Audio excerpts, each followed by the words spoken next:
If you are not emotionally available for yourself, you cannot be emotionally available for others. In order to change, we have to have awareness, understanding, then we can have compassion, and then we can change. So I love attachment theory because it helps people with that awareness piece. Welcome to the Jamie C. Show. I'm so excited. We have an incredible guest today. We have Dr. Morgan Anderson. She's an attachment theory expert and the host of the Let's Get Vulnerable podcast with over 5 million downloads. Actually, in today's episode, she shares something super juicy that she only shares with her clients, and you get access to it. We're diving into conversations on attachment style and how she helps her clients navigate specific issues with relationships. We talk about how entrepreneurship dives into attachment theory. We have so many things that we're going through today that you are going to benefit from. Let's dive in. I have so many questions for you. I think the biggest question that I have is we all have these I'm done moments, and I've had them in business. I've had them in life. I've had them in relationships, and I know you've had them in relationships. Mm-hmm. Spill the tea. There's a moment that you've had where you're like, game over. We're done. We can't do this anymore. Yes, absolutely. This was the moment that changed everything for me because it also launched my career. Ah, okay. I guess it was a good moment then. So I was in my second year of graduate school in Portland, Oregon, getting my doctorate in clinical psychology. And I found myself in a relationship with a narcissist.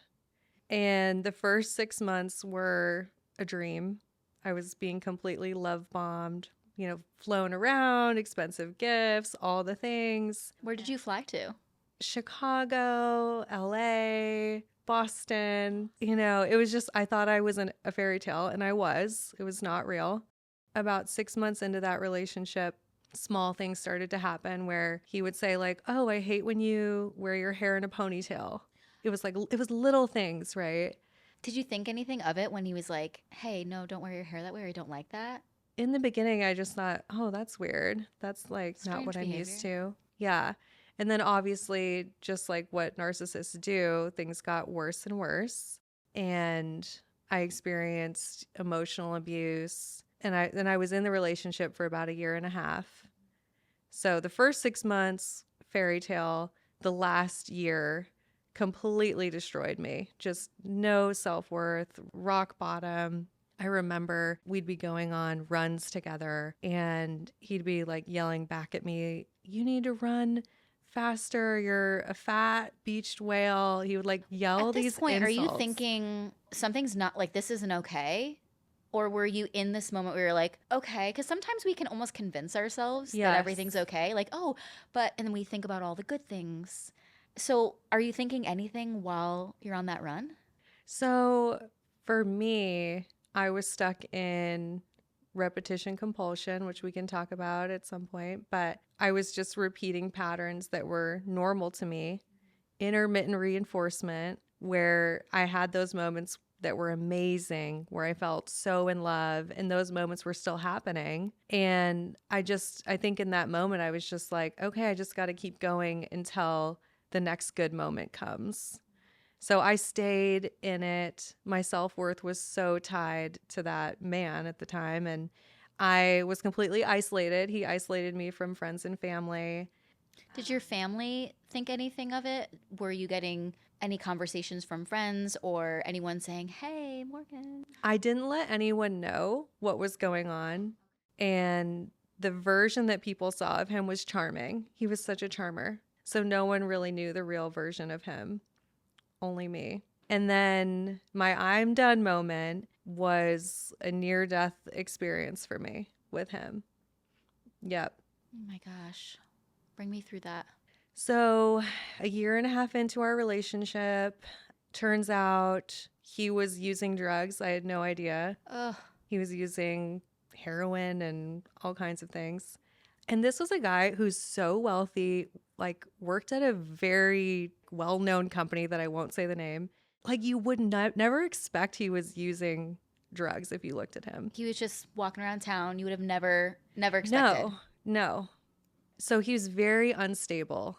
1.5 years in, I get a call from him that he needs me to come pick him up. And I go to pick him up because he says that he's going to drive, and I can tell he's like wasted and high. And I don't want him to drive. I don't want him to kill anyone. So I go and I get there, and it turns out that this was a strip club. I had no idea, but he was at this strip club. I remember walking in, and I don't have a problem with, it's like no big deal. But I walk in and he has like this girl like on his lap. Uh, So he sees me and I run out. So I'm like running into the parking lot because I can't handle that, right? He follows me to the parking lot and mind you, he asked you to pick him up, yes. correct? I Okay. guess I don't know what honestly, I think he wanted me to see him, right? In that way. So I'm trying to leave in my car and he follows me out, chases me. I have my door open. He comes up, he pushes me into the passenger seat, and then he says, "Get in, I'm going to drive this car off of a bridge." Yeah. And thank God there was a witness because we're driving away and this person called 911. A guardian angel. Oh my gosh. Yes. That must have been the scariest. I can't even imagine. Oh my gosh. It was I thought I was going to die. So, I was sitting there just praying and hoping that I wouldn't die. And then What was the dialogue between you guys in the car? screaming. I mean, I think I've blacked most of it out. But, he was just like saying over and over again, "I'm going to kill you and we're both going to die." So then he gets arrested. So this person's following you, right? They're following you. They call the cops Yes, they gave him the license plate. and they pulled you guys over. Yep. Wow. Mm-hmm. Guardian angel. Yes. So then I am in complete shock after this, as one would be. Of course. So can't function. I remember getting to my apartment and I wanted to file a police report, but I couldn't. I was just too, I don't know, completely shaken. So then the next morning, I call the police and they come to my apartment and I file a police report in the lobby of my apartment. I was in so much emotional pain. I couldn't stand. I couldn't breathe.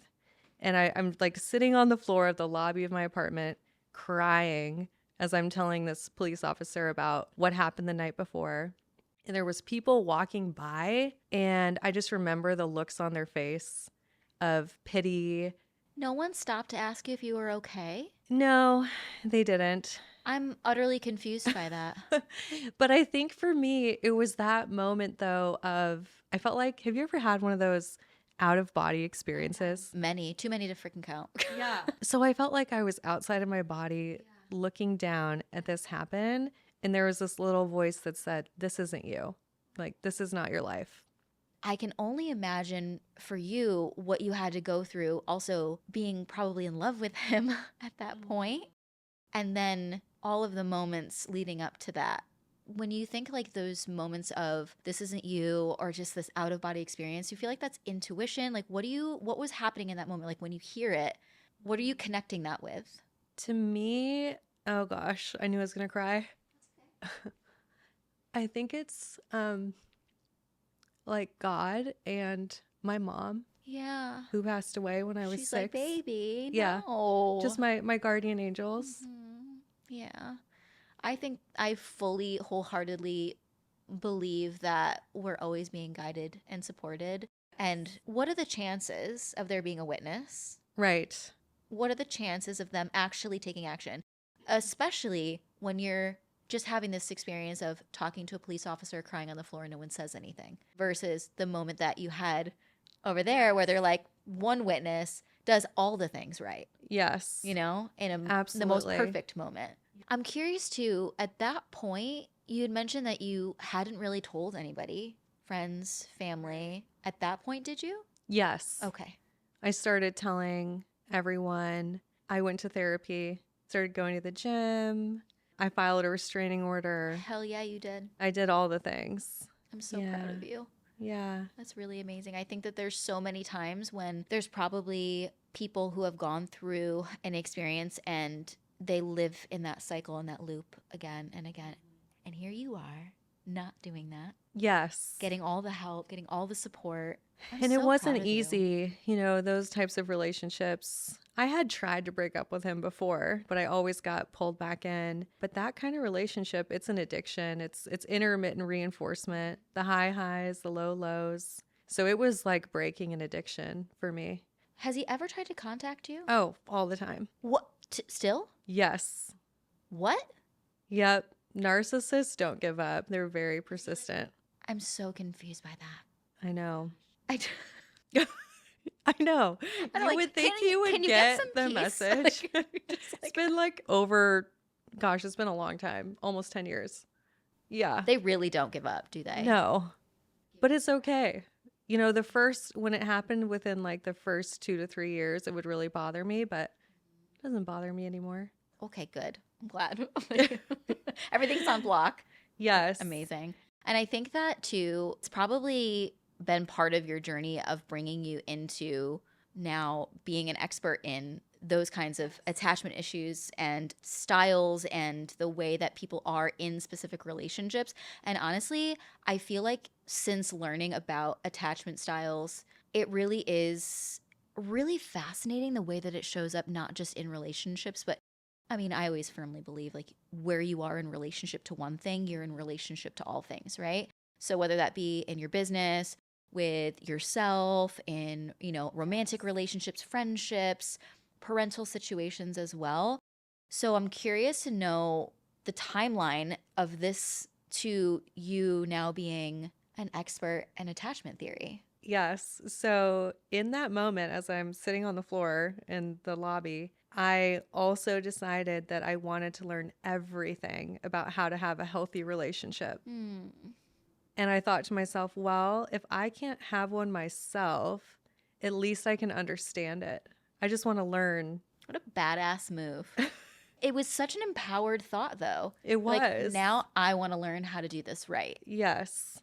Wow. And so then I threw myself into researching attachment theory, healthy relationships. I was doing my clinical rotations and seeing couples only. So I just threw myself into understanding relationships from that point forward. Can you share a little bit more about attachment theory and break it down? Yes. And I will tell people that I think attachment theory helps you so much because it gives you understanding and it's a framework. But you will love this. It's not a way to judge ourselves. Truth. We're not labeling ourselves. So if you identify with an attachment style, I don't want you to say, oh, I am this. I am this because of this. Right? It's like, right. Oh, wow. No, I have that way of coping in relationships because of my past. Right. I always say it's like, oh, isn't that so interesting? Oh, that's, wow. Like kind of looking at it through the lens of curiosity. Yes. And honestly, I feel like it's a sense of validation and of being like, oh, wow. Okay. I feel validated. I feel understood. And then now I can feel empowered to move out of that and into something more balanced, something healthier. Exactly. You know this, that in order to change, we have to have awareness, understanding. Then we can have compassion. Compassion's key. It's everything. And it's the secret sauce. And then we can change, right? So I love attachment theory because it helps people with that awareness piece. It gets the transformation going in relationships. So if someone has no clue, yes, break it down. Okay. Oh my gosh, this could be 4 hours long, but I'm going to make it really simple. Like the Cliff Notes version? Yeah. Attachment theory started in the 1950s with John Bowlby and Mary Ainsworth. They were originally researching the parent-child relationship, and they realized that there are 4 distinct styles of how people can form and maintain bonds. So the first style I want to talk about is anxious attachment. So anxious attachment at its core is where we are devaluing ourselves and overvaluing others. So you have a really hard time feeling safe in the relationship. I always tell people it's like your reassurance bucket has holes in it. Like a leaky bucket. Yeah. No matter how much reassurance your partner gives you or a friend gives you, you can't internalize it. You're always waiting for the other shoe to drop. So this is that person that when they're dating, if they don't hear from their partner, they might be sending those 17 text messages. And then the mental chatter and the spiral. Catastrophizing. Yes. I find this so fascinating after learning from you and watching Love is Blind. Oh my gosh. You can see it play out in live action. And then the stories that pop up and then they project those. And it's so sad though to see it happen. But I think the beautiful thing is like once you have that awareness, Yes. you can move through that. The understanding. The understanding. Yeah, totally. I have whole episodes where I like analyze Love is Blind based on attachment style. I literally, Nick, my husband, and I would sit there and watch Love is Blind. I was like, that poor girl. That relation. Oh, no. Yes. Oh, no. Yeah. Yeah. But then you can see, and then honestly, I feel like some of the recent episodes, there have been more secure relationships. Yes. I don't know if you noticed that, but I've definitely noticed like a shift. And I was like, ooh, that's beautiful. Ooh, that's beautiful. Totally. Amazing. I think anxious attachment is everywhere. All of us have either been that person or we know that person. Even in friends. Do you ever have the friend that texts you like 7 times to confirm your plans? Yeah. Yeah. You're like, wait, it's already in my calendar, girl. Yeah, I'll be there. I'll Don't be worry. there. I got it. It's all good. Your attachment style, it pops up everywhere. Yep. And then avoidant. Let's talk about avoidant attachment. Yes. That was me. Yeah. I was like, ding, ding, ding, ding. It's so good for entrepreneurship. Is it though? For a period. It works really well for maybe a year in my Yeah, experience. then it blows up. And then you just burn out, you know. With avoidant attachment style, you are disconnected from your emotional experience. At one point, you learned it wasn't safe for you to feel your emotions. Yeah. Yeah. I'll never forget. I love my mother so much. I'm never going to say anything. She's, just a human doing her human thing and learning. We're all learning. I don't place no blame. I just remember vividly growing up and I would get hurt. She'd be like, you're fine. You're fine. You're fine. Or I would be sad about something. You're fine. You're fine. There's a moment where I had a friend over and I actually have the scar. It's starting to go away, but it's right here. And it was from a tuna can. My mom was taking a nap. But I remember I had a friend over and we were making tuna fish sandwiches and I sliced that right open and I was like, I need stitches. Like this was like, ooh, this is not a Band-Aid situation. She's like, you're fine. You're fine. Put a Band-Aid on. I was like, or it was you're a hypochondriac. I was like, oh my God. And like emotions, what are emotions? Like what? Yeah. I did not feel any of those until they imploded. Yeah, your brain learned, okay, I'm not going to get a good result when I connect to my emotions and share them. So I'm just going to disconnect from my emotions. Correct. Yeah. Yeah. It was pretty wild. And then I think the strength that comes out of it is hyper independence. Truth. So you learn to really rely on yourself. But then I think what we realize is it can really impact our ability to deeply connect with others and to let people really see us and support us. So there's anxious and avoidant. And then the third attachment style, so you may relate to this too. This was me. This is most common with childhood trauma, disorganized, where you kind of go back and forth between anxious and avoidant. I feel like the more I learned about anxious and avoidant, I can identify with different areas and how they would show up specifically in entrepreneurship. Yes. And it really was highlighted there, really highlighted. I think originally I would say, I'm like, oh, definitely the more the avoidant. I was like, gearing more towards the disorganized. Definitely more secure now, though. We love it. We love it. Everyone. Oh, and we should definitely mention that everyone can become securely Hell attached. yeah. We can all become secure, which is like the best thing. Which is what I talk about all the time, which is like you can grow, you can evolve, you can change regardless of how you're currently experiencing your emotions, how you're currently experiencing your relationships. It all can evolve and change, which is so beautiful. So with disorganized, basically it's a pendulum swing between anxious and avoidant, and you never know what you're going to get. The mystery that's not so fun. And these are, when people describe trauma bonding, a lot of times it's 2 people with disorganized attachment and they're together.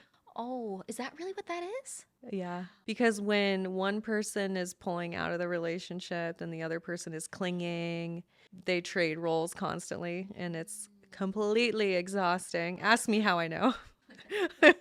Yeah, that's really enlightening. I would have never known that. Wow. Yeah. And then I think with disorganized attachment, it's just really, really challenging for people because it is so exhausting. You have a lot of emotional dysregulation.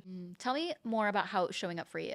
Yeah, in the past, it was just, I think the easiest way for me to describe this is that if there was things going wrong in my relationships or if I felt like I was going to be abandoned, it felt like death to me.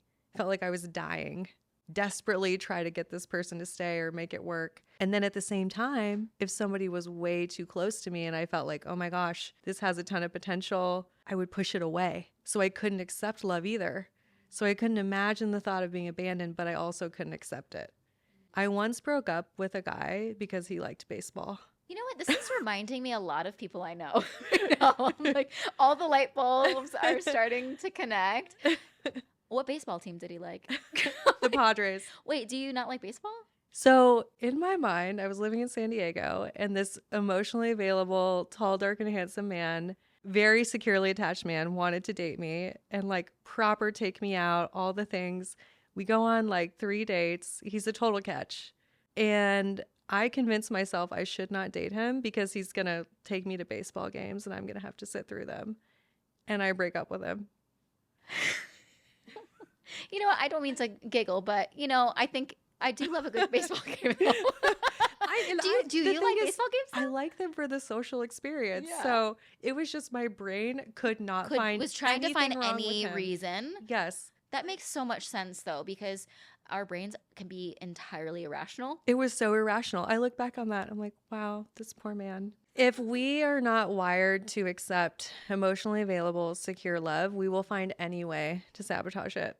So, and that was me for over a decade. Then how did you start kind of moving out of that? Like, what was the process for you to move to secure? So there was a long period of my life where I had awareness, but I didn't actually embody secure attachment.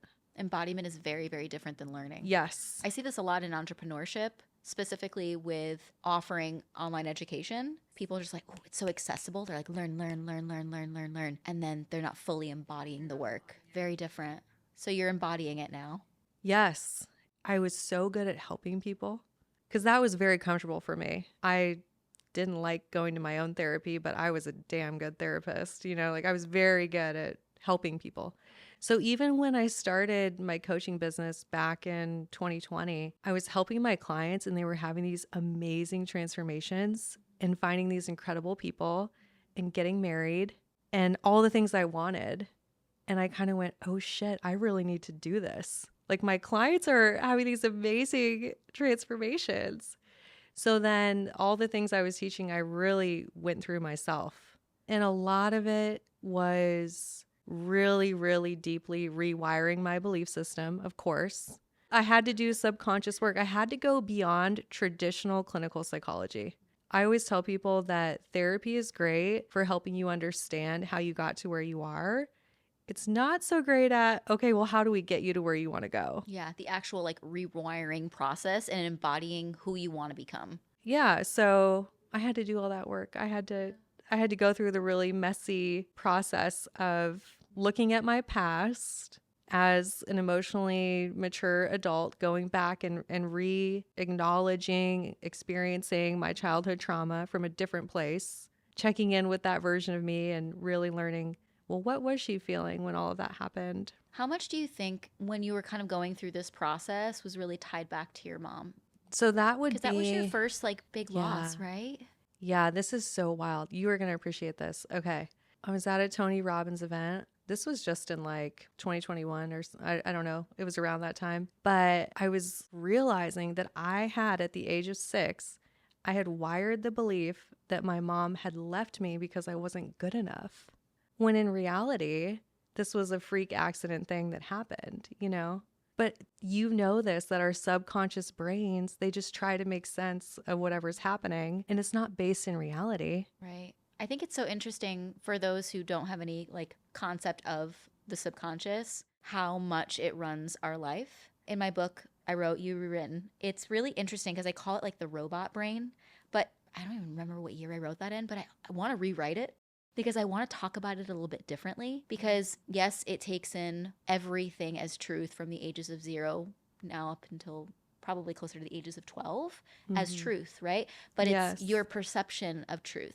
And so your brain going through these experiences with your mom and this belief being rewired into like, oh, this is what I perceived happened, or this is what my brain created. And I think it's really interesting because the subconscious will then be able to take all of this in as truth, but we can't access it. So we just show up behaviorally. It shows up through the way that we feel and how we move through life. And so when you acknowledged this belief that you realized was not true, what did you do to try to rewire that? What was the process that you took? I've really stepped into my spirituality, which is shocking to everyone in my life, including myself. But for me, one of the things I did is through a lot of breath work, I've had spiritual connections with my mom where I know that she's there and I can feel her presence.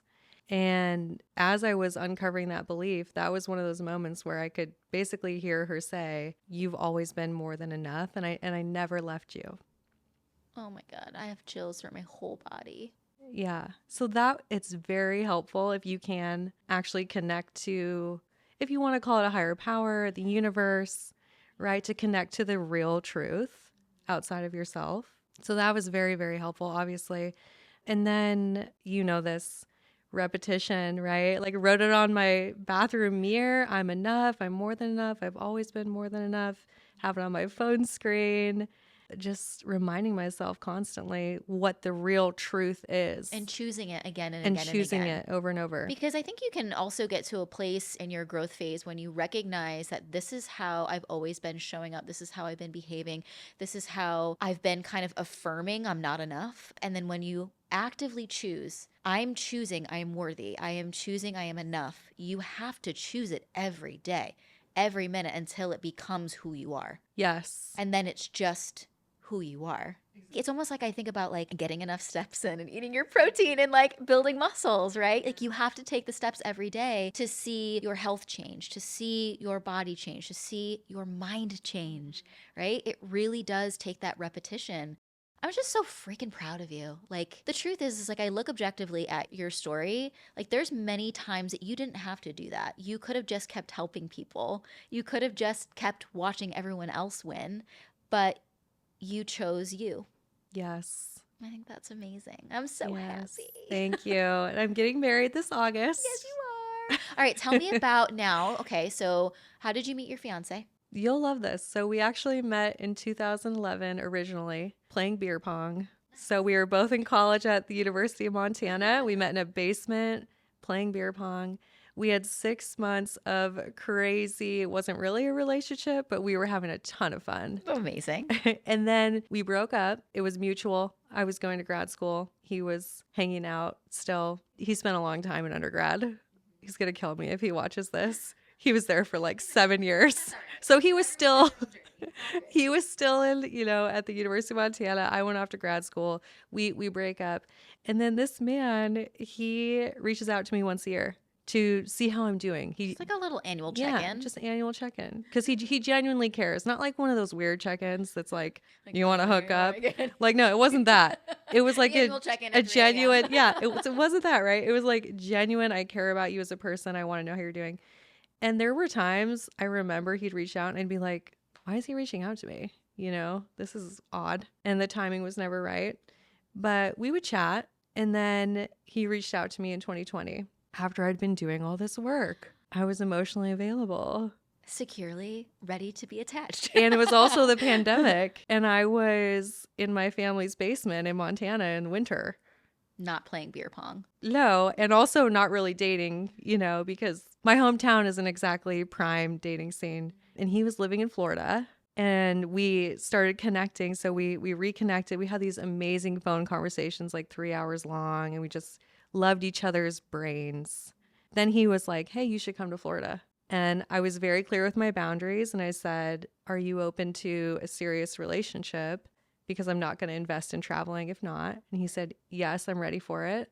And I went there and we're like in the airport. It's like a scene out of a movie. We're like slow walking towards each other. We have our masks on.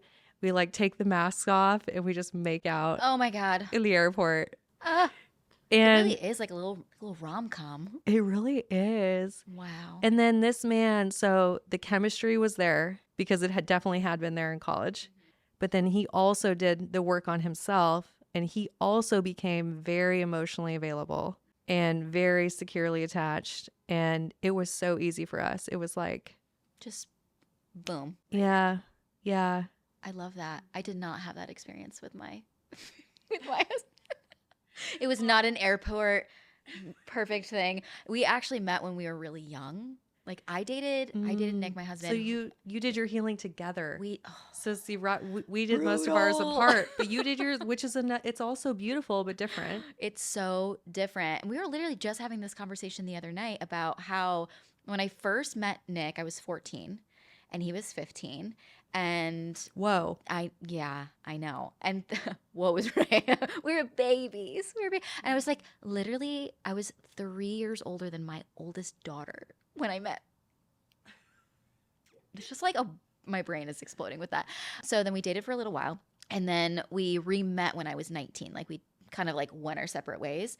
But I had none of my healing journey happening at all. We were very much both avoidant, and we would get into arguments and we would just leave. We would not talk. And then I'd get upset and then he'd get upset and we wouldn't talk for a day. Like, we lived together. What are we doing? We had to figure this out. So we did a lot of work. And we both went to therapy and we both worked on each other, communication. And so, it was insane. Now it's like the rom-com. Now it's like we're so connected. I It's love so that. good. It's so good.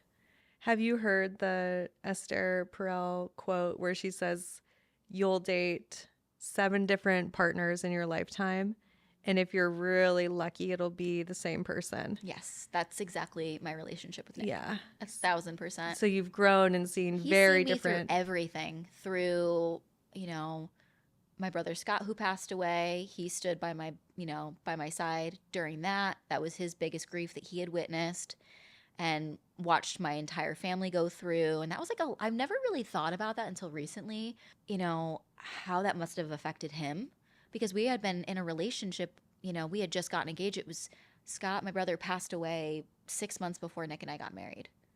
So I was like about to call off the wedding. I was like, we're not doing this anymore. Like, I can't even imagine my brother not being there.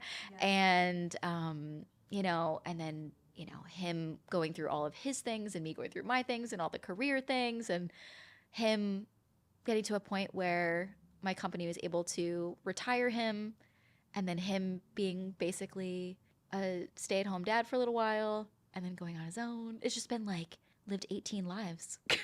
I love it. It's in beautiful. one relationship. It's beautiful. And I think the way that you make that work is that at some point, both of you decided that you wanted to have a securely attached relationship. Not one of you, both of you decided that at some point. Yeah. Really cool. It's insane. So you're getting married. Wait, I need more context to this. You were in Florida, but now you're not. How'd you move back? So I lived in Florida with the swamp people for about a year.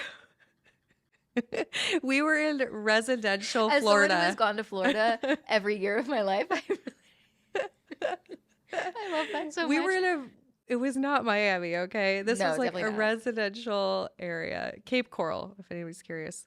So we were there for a year, and my soul and energy was dying. I was like, this is not my place. I'm really proud of myself, because the former version of me would have just said, oh, this is where he is. I'm just going to make it work, and I'm not going to say anything. I actually identify with that. I think an earlier version of myself would have probably done the same, and I probably just would have sacrificed all of my happiness. I just couldn't, my soul was dying. I felt it. I was like, I cannot live here.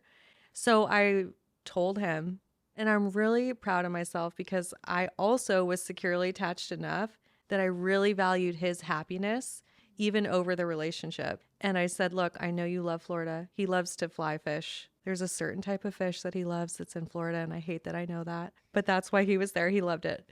So I said, I love you so much, and I really want the best for you. And if you want to stay here, I totally get it. And I am also going to move to Montana, and I'm looking at buying 5 acres of land in the middle of nowhere. And that's what I'm going to do. And if you want to come with me, I would absolutely love it. So I bought the land. And then we were in Florida together, and oh gosh, I'm going to cry. He got me this ring, which it's a Montana stone, Montana sapphire. And it was his promise ring to me that he was moving to Montana with me and we were going to do our lives together. What a good man. So he moved with me. Yeah. And I've built my dream home. We built our lives together. I'm so curious because I think there's a lot of people out there who either are on their entrepreneurial journey or, embodying wealth and all these things. And you having a very successful company and him kind of coming into your world and you buying your house and such like badass moves, right? How was his response to being like, I'm building the house, I'm buying the land, I'm doing the things? Like, was he like, okay, yeah. What was his response? I am so proud of him because there has never been a moment that he's been triggered by any of it or upset. He is my biggest supporter. That is the best. It's like music to my ears. Yeah, he is so proud of me and he tells me every day. And he has a mom who got a PhD and I have her to thank for that probably. Very strong, independent mother with a PhD.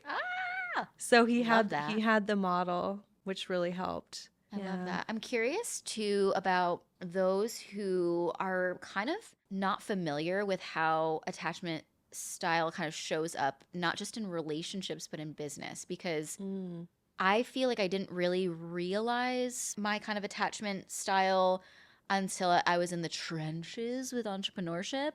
And I see it all day long working with entrepreneurs. Yeah. And I would love to be able to dive into that conversation a little bit more because, like, for me personally, I can tell you I had such a difficult time anytime that, number one, I had to be direct, anytime I had to be clear, anytime I had to say what I wanted, and my team was craving it. They were like, tell me what you need so I can get the job done. And me kind of just assuming that, like, okay, they probably have enough information. But it was really just me not feeling like I could communicate clearly and then feeling so anxious anytime I was perceiving someone retract or pull back or having an issue with anything. And then when they would leave, it was like death. Yes. Right. I had so many wounds around abandonment from, I actually did a little bit of work on this. I was so interested by this. I was like, when was the first time that I felt that? When was the first time that I felt this sense of loss? It was when my sister left for college. Oh. Because it's just the two of us. When my sister Lindsay, it was just the two of us growing up in that house. My father was married once before he met my mom, and they had my brother, my oldest brother, and my oldest sister, and we all grew up together, but they were so much older than me. So by the time he got remarried and he had my older sister Lindsay and then had me, it was just the two of us. My brother had moved out and my sister was off doing her thing, and I remember it was just the two of us growing up, and when she left for college, it was just me. And I was so sad because I just was like, you don't have to go to college. Please don't go. She's like, no, I'm going. And then she left for 4 fucking years. Actually, she left for 5 because she did an extra year. I was like, how dare you? How dare you do that? Yeah. And then that reinforced hyper independence for you. Yeah. Yeah, and it was really sad. I was just like, I didn't think I realized it, but then it kind of showed up in relationships, and especially when my brother Scott died. It was like the biggest loss, and they all somehow get lumped together. Whether you're leaving for college, whether you're going to heaven, like you're all just leaving, right? It's just like it had felt the same in my body. Yeah. And I think we have to remember that business is vulnerable. Oh, it is the most. Yeah, I would say it's personal development on crack. It is. You're putting this thing out into the world that is you, especially, I mean, a personal brand. It's so personal. I think when people don't show up for us in ways that feel good, or we have these beliefs that, oh, they're probably not going to show up for me, then it just makes it incredibly hard. You're going, how do I work with this team? Do I even need this team? I can't tell you how many times beginning of my business, I would say, I'm just going to fire everybody. Oh my God. Like, I'm going to burn it to the ground. Burn it to the ground. How many of us say that, right? Like burn it to the ground. It's probably one of the most relatable entrepreneurial things. I'm just going to disappear, burn it to the ground because it is so vulnerable. You're being fully seen. Do you have any stories of like, how did it show up for you with being a leader? Because you had also been going through your own journey while being an entrepreneur, while helping others. So as you were building your team and getting people on board, you probably were experiencing some situations that were highlighting areas that you were trying to heal. Oh, 1,000%. I think I became securely attached in my relationships before I became that way in my business. And honestly, in some ways, I feel like business was harder. I don't know I why. honestly, I fully with my whole chest agree. It's really complex because, well, you think about the complexities of how they mix. It's not only your business, your career, baseline safety with money. Yes, Like it's a there's lot. so many. It's not just love. It's not Yes. just relationships. It's, when you have it over here with the people that you actually have intimate relationships with, it's leadership, it's being seen, it's visibility, it's your relationship with receiving and being a leader, it's your relationship with, if you have a team, outgoing funds, investing, right? There's so many complexities and it can be a lot at once. Yes. I remember, I feel like this story kind of highlights a lot of what I experienced early on. I was at my podcast launch party rooftop. One of my friends is there and she's crying in the corner. And I go and check on her and she's like, all the attention is on you. All of our friends, all they care about is you. And a part of me is like, wait, it's my podcast launch party. But then there's that part of me that's like, oh, it's not safe for you to take up space. It's not safe for you to be the main focus. Who are you to be the main focus of anything? And I felt like that was the war in my mind in the Are you beginning of still friends with her? No, actually. Okay. All right. Well, You're like, I we're was going to like, talk I'm like, I about feel that. like that's like, speaking of attachment And styles. and obviously I wish her so much Of healing course, and of I think she course. probably has done a lot of I healing. hope, yeah. But that story, I mean, that was kind of what happened for me. Even with my team, I was like in meetings, I didn't want to take up too much space. I want to make sure everybody else, it's my company, but I'm over here trying to take care of everyone else. So that's what I had to get comfortable with, is really embodying secure attachment and I deserve to take up space and being so tied to the mission of service, of helping people, that I can let go of all of my stuff. What would you say is like the quintessential secure attached entrepreneur? Like, how are they showing up? How are they moving through life? How are they running their business? Oh, this is such a fun question. They're making stuff that they actually care about, stuff that they're excited about, that they enjoy, that is of service, that helps people in some way. That is huge. You and I know how many people actually fall in that category. It's pretty small. It is. It is pretty small. And honestly, I think a lot of times where that really plays in is this feeling like either creating something because they think it's profitable or doing it at one point and like liking it and then outgrowing it and then kind of forcing to stay in something they have outgrown for fear of like having to start over. And a lot of times too, I feel like they actually do love what they do, but there's just so much chaos internally. Yeah. That it's really hard to see it. Yeah. It's They hard get to experience disconnected. it. Yeah. They're too hung up in what does my team think or what do these other people think, right? So I guess that would be another thing of really trusting yourself, your inner guidance, being connected to your inner voice and being able to tune into it all the time, not just when you go on a retreat once a quarter, but like actually tuning into your inner voice. I also feel like they probably show up online, unfiltered, say what they want to say, authentic. I always find helping entrepreneurs in different ways, especially with like marketing and mindset and all the things, that they tend to want me to tell them what to say. Give me the script, right? And I always say this is that two different people, completely separate people, I could hand you both the script. You're both going to get completely different results. The one that's embodied in the work, the one that believes the words. Ooh, it's almost like this feeling of like, I have such conviction in the work that I do, and I believe I'm worthy, deserving, and I'm in service of others. And they're not waiting to be validated. They're not waiting for the likes. They're not waiting for the follows. Like they show up no matter what. Because a lot of times it's like, it almost feels like rejection. A lot of the times when they're not getting it, that's a huge thing for entrepreneurs. It's like, I see it with a lot of clients too, that I'm going to start trying to put an Instagram post out there and then I'm not getting the views that I want. So then they almost hyper focus on all the things that don't really matter and they're trying to create more chaos instead of the embodied work. Yes. Of get back to your why. Because this is, things evolve and change as a business owner. You're going to have to adapt. And that's one of the most challenging things. Absolutely. Put in the reps, keep showing up, And to go back to what you were saying, I think realizing that you cannot outsource your self-worth. Literally get out of my head. I was just about to say it's all insourced. Yeah, because That was like quantum entanglement and like the most perfect I love moment. it. Well, because you and I know, like, when you have those moments where you're connecting your self-worth to what was my revenue this month. Oh my God. And then you hit your highest one. And then all of a sudden you're like, how do I create it the next month? And then they're waiting for the external validation of the money, of the likes, of the follows, of the subscribers, of the, oh my God, you're amazing. Oh my God, you're amazing. Versus being like, regardless of my outcome, I know that the work I do is important, that I'm important, that I am worthy of taking up a lot of fucking space doing the work that I do. It's a very different energy. You show up entirely different. Makes me think of Kobe Bryant. I'm a big Kobe Bryant fan. He talked so much about loving the process. Yeah, you gotta be obsessed with the process. I mean, I think that's really truly, when you really sit down with like the most successful entrepreneurs, it's like they've been battered and bruised and they've gotten up, and it's like, and you build so much resilience. But like, I really do love the journey, and I think it's really fun versus being like, I'm only happy when I reach this goal. I'm only fulfilled when.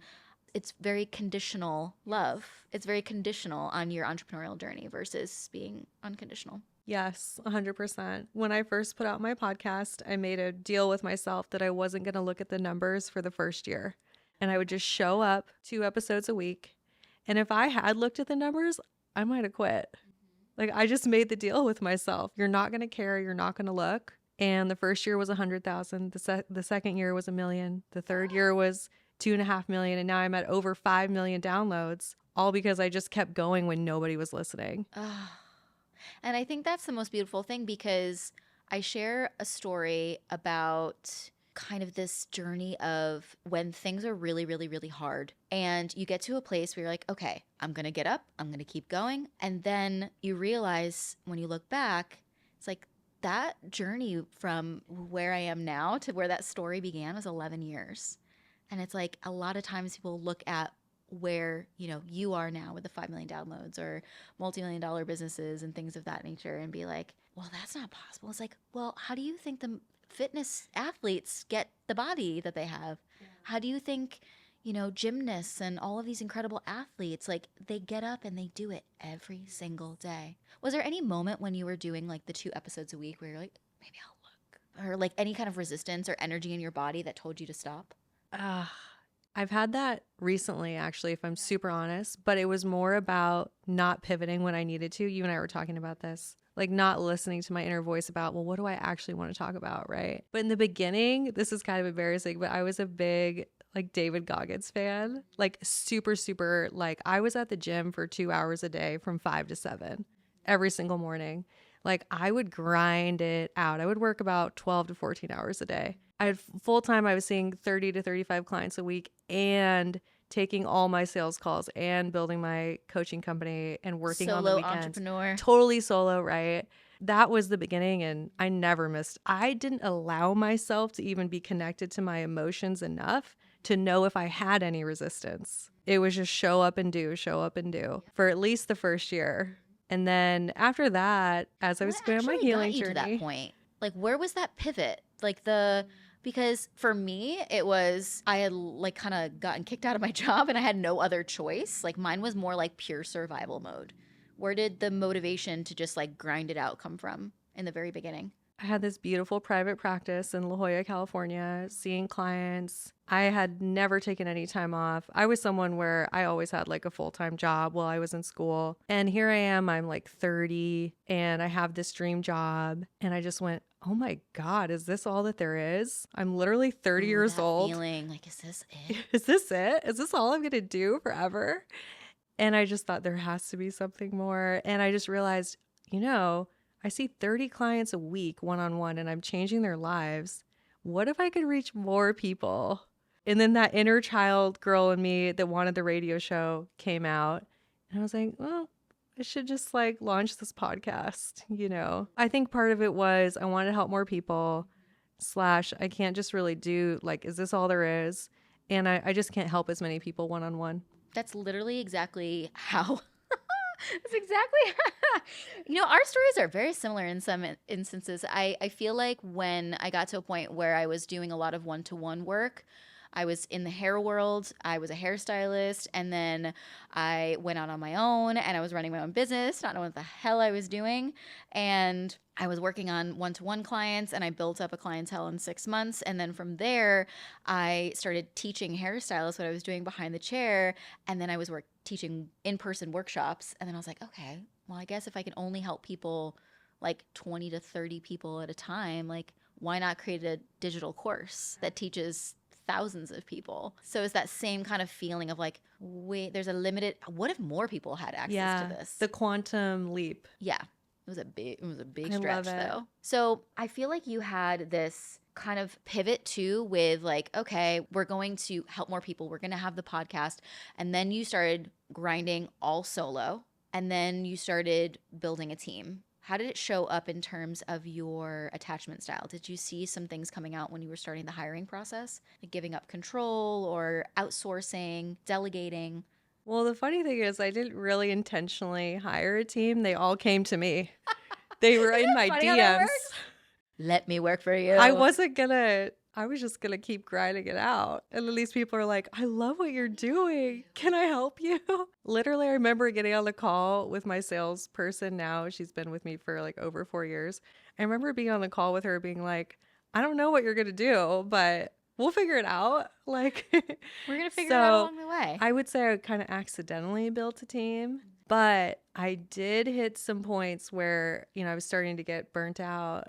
And then you realize how necessary it is. And I read the book, The Big Leap. I know you love this book. That chapter on the zone of genius changed my life.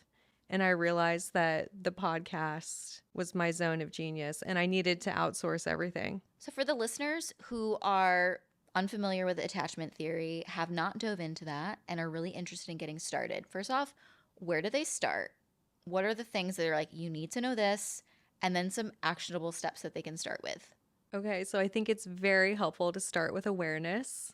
I actually have a free quiz I will give you, and it takes about 5 minutes, and it'll tell you what your results are, and it's going to tell you what percentage of each style you have, because you may have 25% secure, right? And we want to acknowledge what percent you have of each style. So that quiz is going to be super helpful just to give the awareness. And then this is an exercise I want to give your audience. It's super powerful. I usually only do this with clients, so it's super juicy. Okay, what I want you to do is something called the relationship inventory. And you're going to get out your pen and paper, and you're going to write down your significant relationships. By significant, they had a major impact on you. They shaped you in some way. So yes, your parents, right? And then even if it was a significant sibling relationship or a friendship, and of course, romantic relationships. On average, people have about 0 to 7 that would fall in that category. So you're going to write each name out. You're going to leave space. And then for each person, I want you to ask yourself the question, did I feel safe in this relationship? Emotionally safe and physically safe? Was I able to express my needs and my emotions? Did I feel heard and understood? Did I know I was loved? Last one just threw a dagger in my heart. Yeah. So I want you to answer those questions for each person and go through it. And then here's the juicy part. I want you to see if you notice any patterns when you're done. And then I want you to ask yourself, what did I learn about relationships based on these experiences? And then for all the nerds out there, bonus, I want you to see if you can figure out the attachment style dynamics for each relationship. Were you anxiously attached because that person was avoidantly attached? So go through and look at all that. And once again, this is not to judge ourselves. This is for understanding and compassion. When we understand it and then we give it so much compassion, then we can heal it. Right. I'm literally mentally doing it while you're saying it. And I'm like, oh, okay. Yeah, this is a Wow. really, really powerful That's exercise. really powerful. I care about you and your audience, so I wanted to give you something really, really juicy. Please also do something for yourself after you do this. Go take that hot bath or go on a walk or call someone. Take care of yourself. This is emotional labor. There's probably a lot that's going to come up, but that's a really, really powerful place to start, is to have that deep awareness. And then from there, we need to start rebuilding the relationship with yourself. How do we help you become the emotionally available parent for yourself? You have to heal that relationship with yourself. It all starts there. Yeah.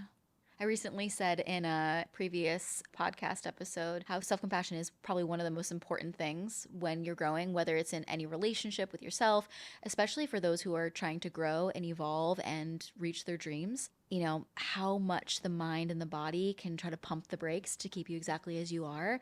And you're going to have to gentle parent the shit out of yourself. Yes. You're just going to have Yes. to love yourself more than you even realize. If you are not emotionally available for yourself, you cannot be emotionally available for others, right? So it's all about how can you show up that way for yourself first. And then obviously we have to build the identity and the routines and the behaviors of the securely attached version of yourself. And that's the really fun part.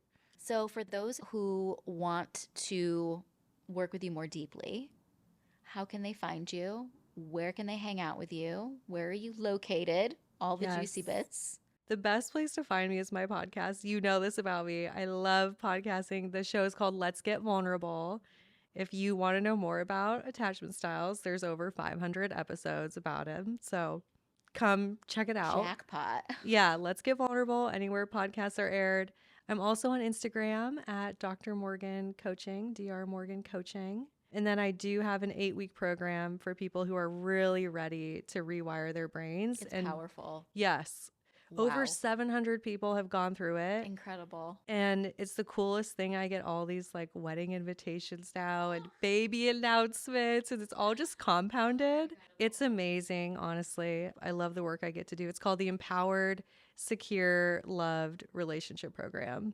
And for those who join that program, can they experience that kind of like dynamic effect where they start to feel securely attached here so they can be in all relationships outside of themselves as well? Yes. I love this about this work because, of course, we talk about attracting your partner and we love helping people do that. But then they also get to change in their careers, their friendships, their family relationships. Some of the most emotional client stories I've had is when clients tell me they healed their relationship with their mom or their dad. I have a client that hadn't spoken to their mom in like 6 years and then went through the program and rebuilt a relationship with her. Like those are, yeah. There's so many things that change in your life when you become securely attached. It's the best gift you could give yourself. Yes. Truly.